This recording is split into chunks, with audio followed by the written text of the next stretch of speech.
Bueno, quizás estás preguntando por qué él está utilizando Colosenses de la Biblia para enseñarme el inglés.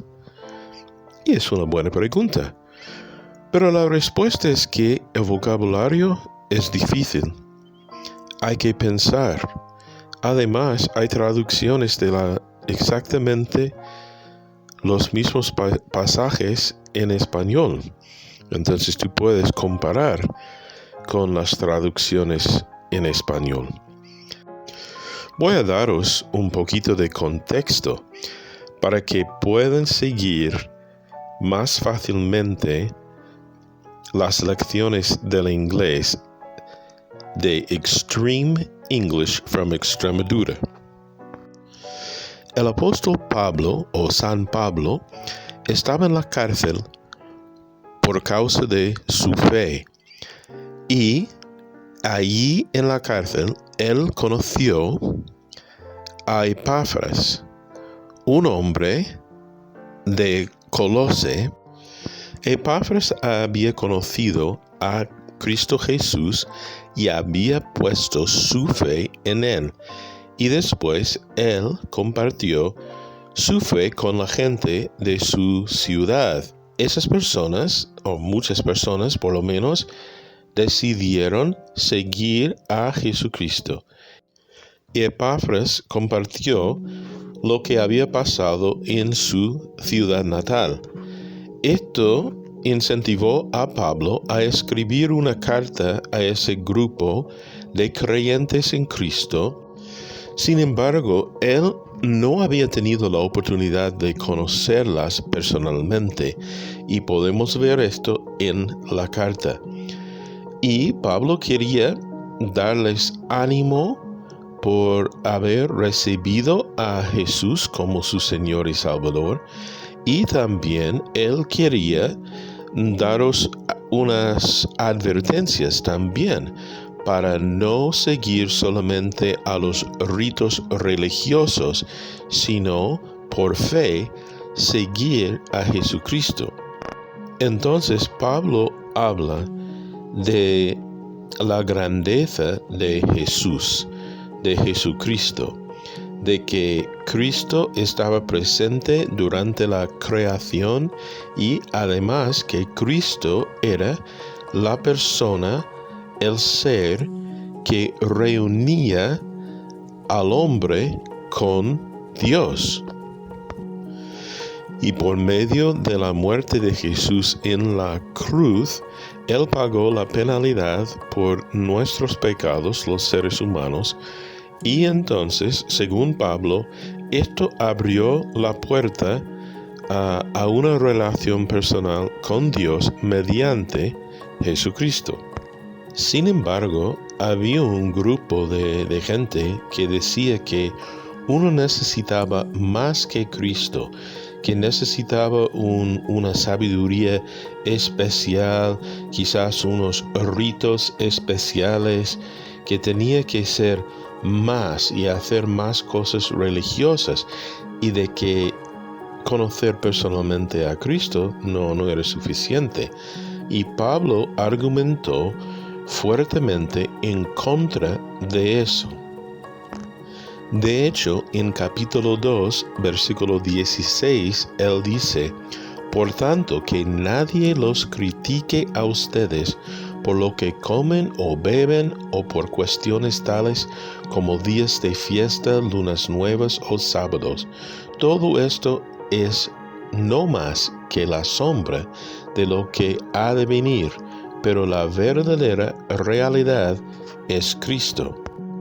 Pablo no quiso que los colosenses fueran engañados por filósofos o por chamanes, ni nada más, que él quería realmente incentivarlos a seguir siguiendo únicamente a Jesús. Y en el capítulo 3 él empieza a hablar de las consecuencias de esa unión con Cristo que los creyentes ya tenían. Él dijo que ya estaban unidos con Cristo, y por eso ellos deben vivir de una manera que representaba a Jesús en el mundo.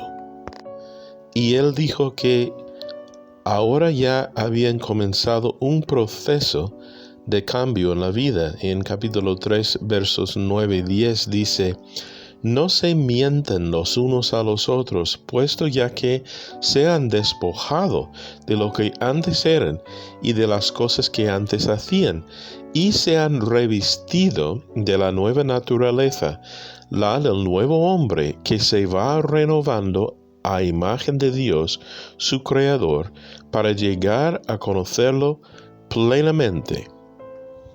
Por eso Pablo creía que los nuevos creyentes tenían una nueva vida y que esa vida estaba en el proceso de ser renovada cada día más para hacer la vida más como la imagen de Dios, por conocer a Dios personalmente.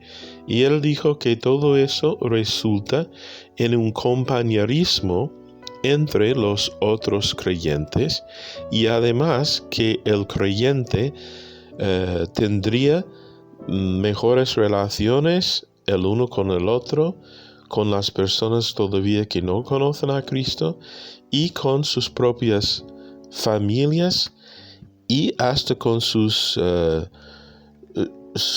amos en el caso de los esclavos. Y él instaba también a los amos a tratar bien a sus esclavos y recordar que estaban iguales. En capítulo 4 dice: ustedes amos, sean justos y razonables con sus esclavos. Acuérdense de que también ustedes tienen un Señor en el cielo.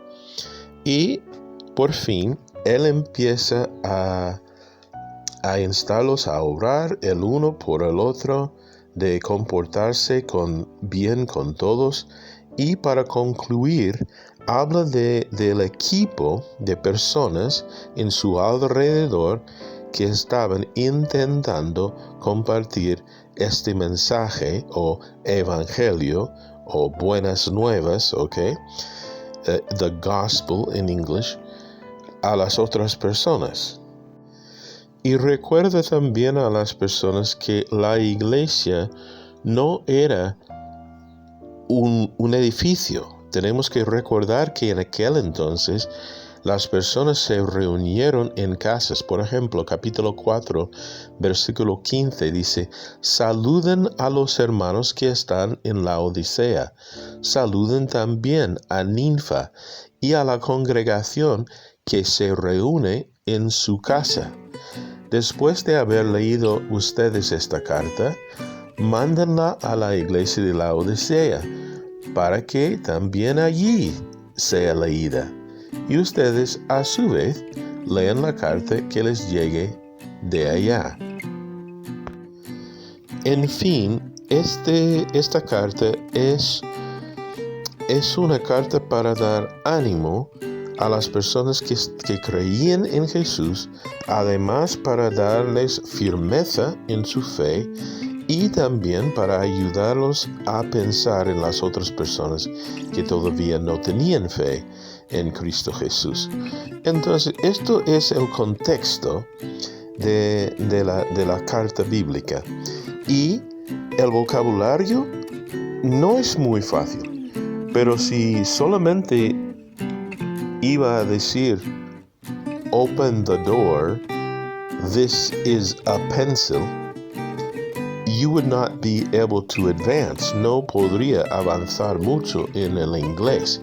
Sin embargo, escogiendo algo que sea más difícil, esto te da un reto realmente para seguir adelante. Además, espero que la misma información sea interesante para vosotros. Muchísimas gracias por participar en Extreme English from Extremadura.